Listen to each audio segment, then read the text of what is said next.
The Miracle of Mercy. David and Saul.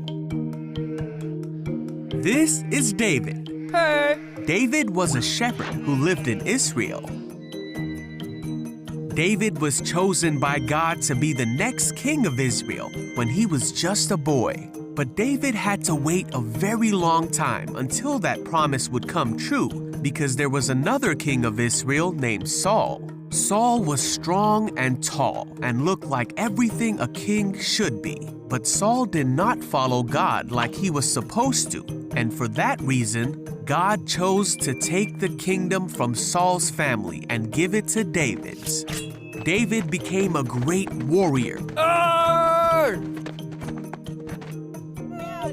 And everyone in the kingdom loved David. Huh?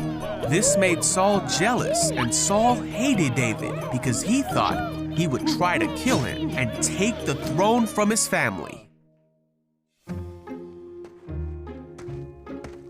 So Saul wanted to kill David. Whoa!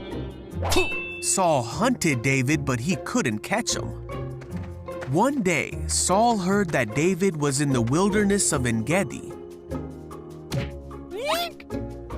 So Saul gathered 3,000 of his skilled fighters and went to find and kill David. During Saul's search for David, he went in a cave to relieve himself.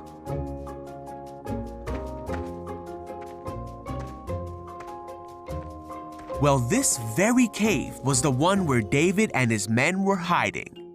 And when David's men saw that Saul was unaware that David was there and unable to defend himself, they said, "Now's your chance, David.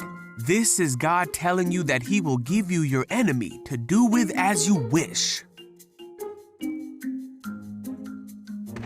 So David crept forward and cut off a piece of Saul's robe. But then David began to think that it was not right for him to take Saul's life.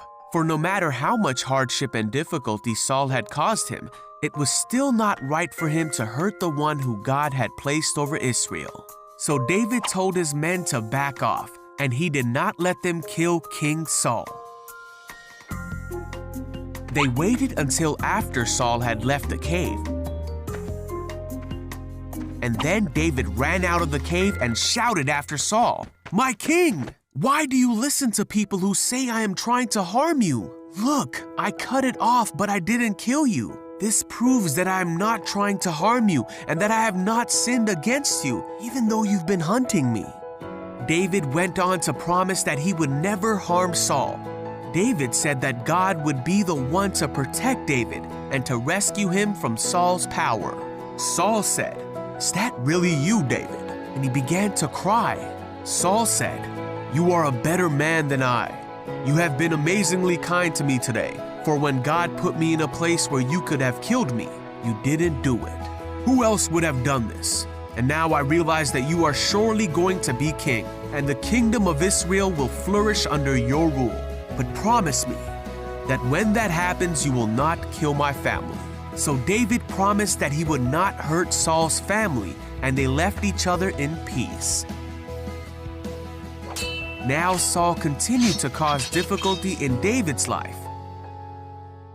But David kept his promise, and in time, David did become king of Israel.